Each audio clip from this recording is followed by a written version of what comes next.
Thanks for joining us. We're celebrating America's 250th birthday with a special look at Minnesota's history.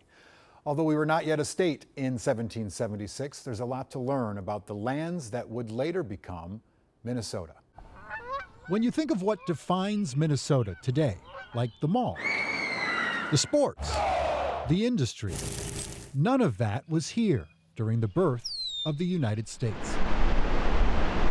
If you were to stand right here in what is now Minneapolis in 1776, you wouldn't see a skyline. You wouldn't see any city at all. No roads, no bridges, no power lines. This is what you would see.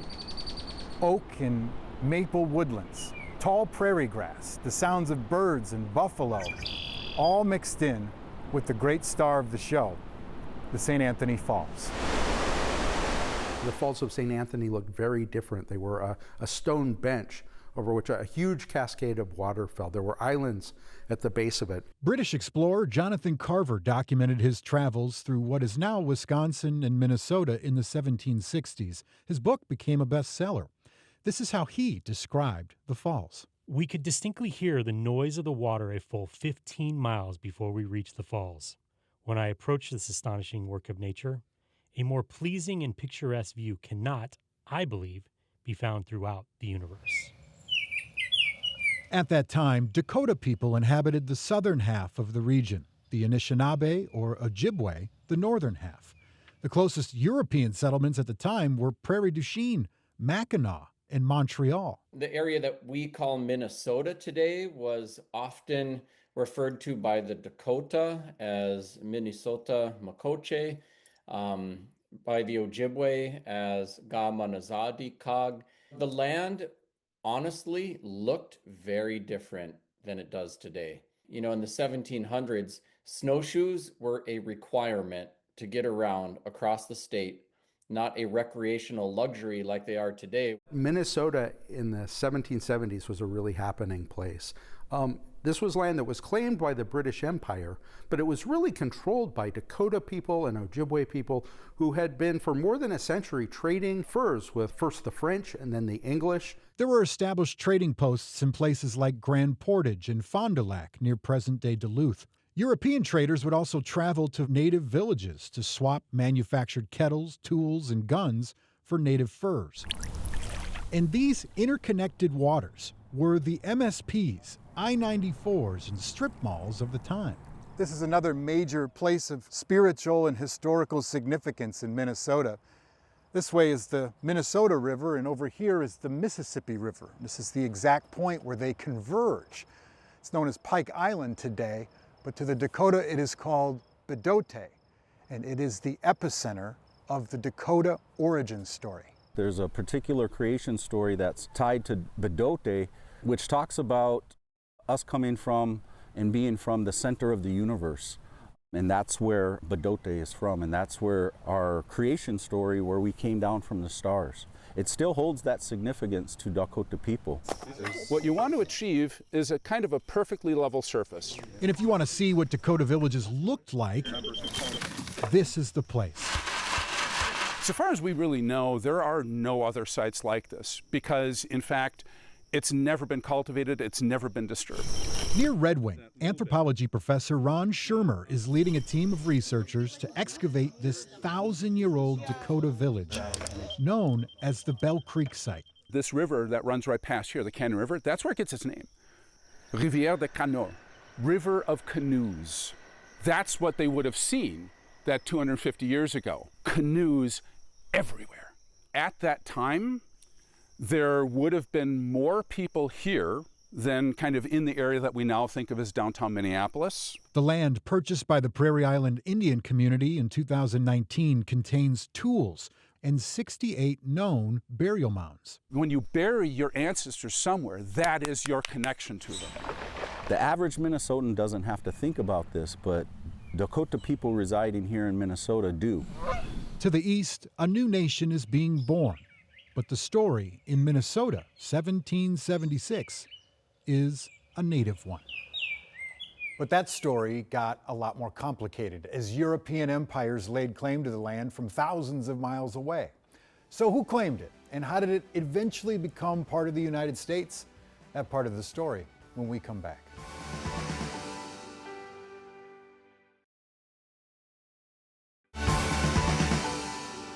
As we continue celebrating America's 250th birthday, a look at who claimed Minnesota long before we were a state. Although Native peoples lived on these lands for thousands of years, by 1776, rival European empires were already staking their claims from across the ocean. By the 1600s, the French colonize along the Great Lakes and seek alliance and trade with Native people. They sent only men into what is now Minnesota and said, you will marry Native women, you will make babies, you're going to make families and cement our trade and political and military alliance through family. And that was by order of the French government.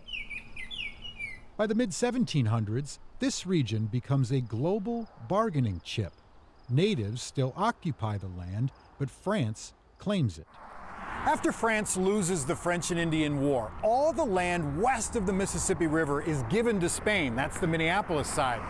All the land to the east of the Mississippi River, that's the St. Paul side, is claimed by the victor of that war, Great Britain. West of the Mississippi remained part of Spain at the end of the American Revolution. When Napoleon came to power in the 1790s, he forced Spain to give what was known as Louisiana to France. And then, of course, Napoleon sold Louisiana, including Minnesota, west of the Mississippi River, to Thomas Jefferson in 1803. With European claims cleared, the U.S. government spent the next several decades orchestrating a series of treaties with the native Dakota and Ojibwe nations. In 1805, what would become Fort Snelling is the first parcel purchased by the U.S. for pennies on the dollar. This map shows just how quickly the rest of the land changed hands, with each section becoming U.S.-owned. Over 30 years, in what historians largely call deceptive treaty negotiations, millions more acres in east-central Minnesota is ceded to pay fur trading debts. The treaties retain Ojibwe hunting, fishing, and rice harvest rights, still held up today by the U.S. Supreme Court.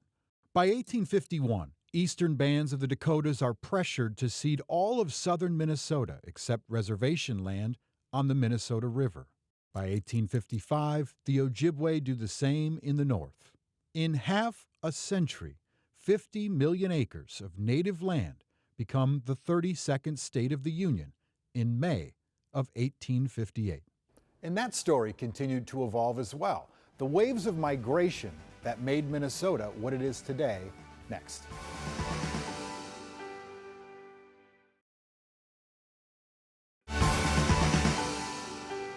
It is known today as the Star of the North, a hub of tech, culture, and Fortune 500 giants.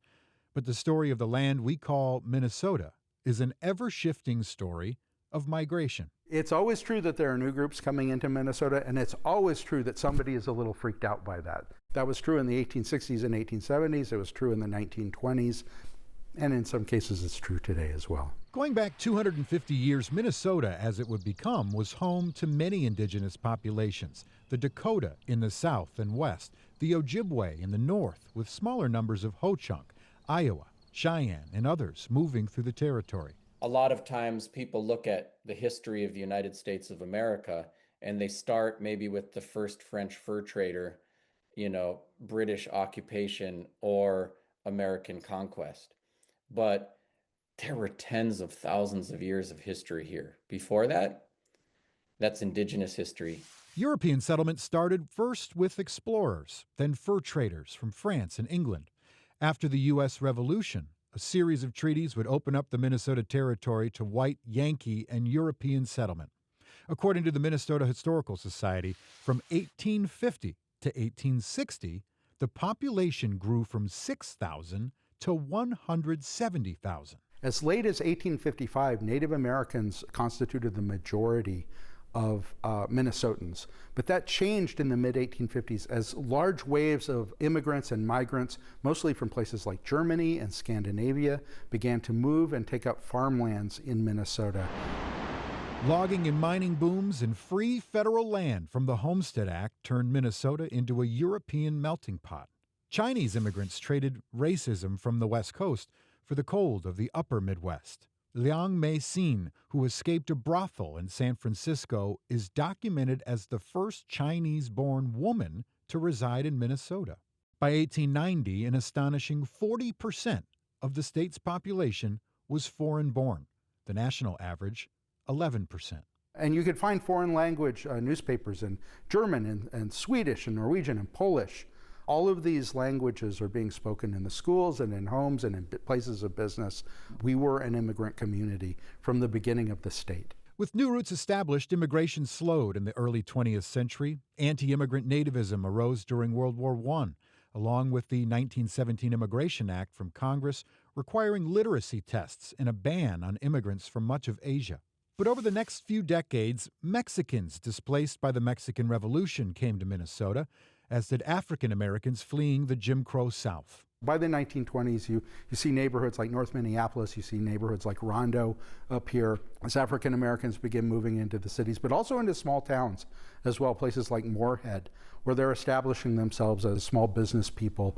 African Americans are really moving in this period. Over the last several decades, Minnesota's demographic transformed again as a respite for refugees. For former soldiers, it was a real safety risk. And that's why the soldiers also were the first one to be given political asylum by Americans. The loss in Vietnam and the fall of Laos catalyzed the mass emigration of Hmong across the world, with Minnesota becoming the largest concentration of Hmong people in the U.S. The population of Laos in 1975 was only about 300,000. So imagine about half actually immigrated abroad, not all to the US.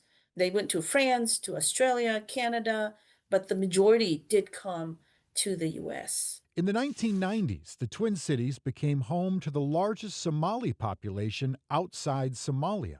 Recent new arrivals from the Latinx community, India, China, and East Africa continue to rewrite the state's cultural script.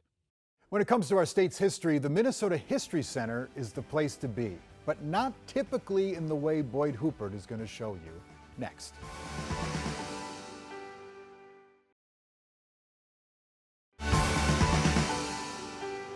We're celebrating 250 years of America with a look at our own state history, and what a better place to delve into our past than the Minnesota History Center. But we're not going to the part that's open to the public. Boyd Hooper takes us behind the scenes for a unique glimpse at some history in hiding. The history you can see lives upstairs at the Minnesota History Center, but what you don't often see lives in the basement. I'm Dr. Angelica Meyer, curator of the 3D Objects Collection at the Minnesota Historical Society. The basement is where they keep the things not currently on public display. I have 250,000 items in the 3D Objects Collection. Things So we have a really amazing Civil War collection. with stories. Here we're looking at a belt with a belt buckle on here, and it's a little bit flattened here. And it's flattened there because this grape shot hit this soldier right in his belt buckle. Minnesotan William Pace's belt buckle. This belt buckle saved his life. Take this out. Here's another. This is the first electoral ballot that was cast in Minnesota. 1860, brand new state. Elector Stephen Miller cast his vote. For President Abraham Lincoln of Illinois.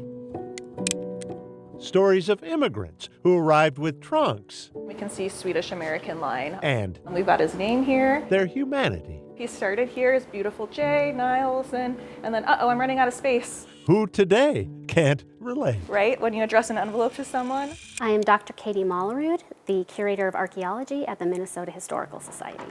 Lots of stories I am responsible for about 2.25 million archaeological objects. with which we can relate. There was a total of 17 brass kettles. 17 kettles recovered by underwater archaeologists in the rapids of the Boundary Waters canoe area, where a voyager who'd planned to trade them with Native Americans for furs instead capsized his canoe. This was a huge loss, a huge economic loss. But these basement stories are not just about our foibles. Just beautiful craftsmanship. Leaded glass, quarter-sawn oak, mission-style hutch. This was donated to us by Bertie Craft in the 1980s. That's Bertie Craft as a student at Minneapolis North High, where she built it. Yes. What? Yes, in 1915. Beautiful stories. These are examples of Hmong textiles. Because art lives in the basement, too. My name is Chloe Cashman. I'm the program specialist for the Native American Artists in Residence program. This is the nettle before it's turned into cordage. Nettles, as in itchy and scratchy, till dried and repurposed by artist Fern Renville and her students to recreate a traditional Native American fishing net. Those are the sinkers, and then the floats are right here. Those women's suffrage banners, the same originals, are here in the basement, too. So this says, "Mother is the best ever, but not good enough to vote." Stories of triumph. Into deep left center from Mitchell, and we'll see you tomorrow night. Kirby Puckett There he is. wore it in the '91 World Series. Yeah. There has been a bridge collapse. And stories of tragedy. This is a piece from the I-35W bridge. Stories that make us sad So this is an iron lung. and jolly. All right. But only one that can be the story most requested. Prince's purple rain costume. The jacket is made out of a purple moire silk. You can sort of see it's almost like waves. All the stories living here This was what Prince wanted to give. in Minnesota's So this is another storage area. basement. As you can tell, a lot of open shelving here. So this is more like medium-sized objects. Boyd Hubert, KARE 11 News, Yeah. St. Paul. We just have a lot of really cool stuff here. The Minnesota Historical Society has several events planned commemorating our nation's 250th birthday, plus 10 special road trips to mark that event. We'll be right back.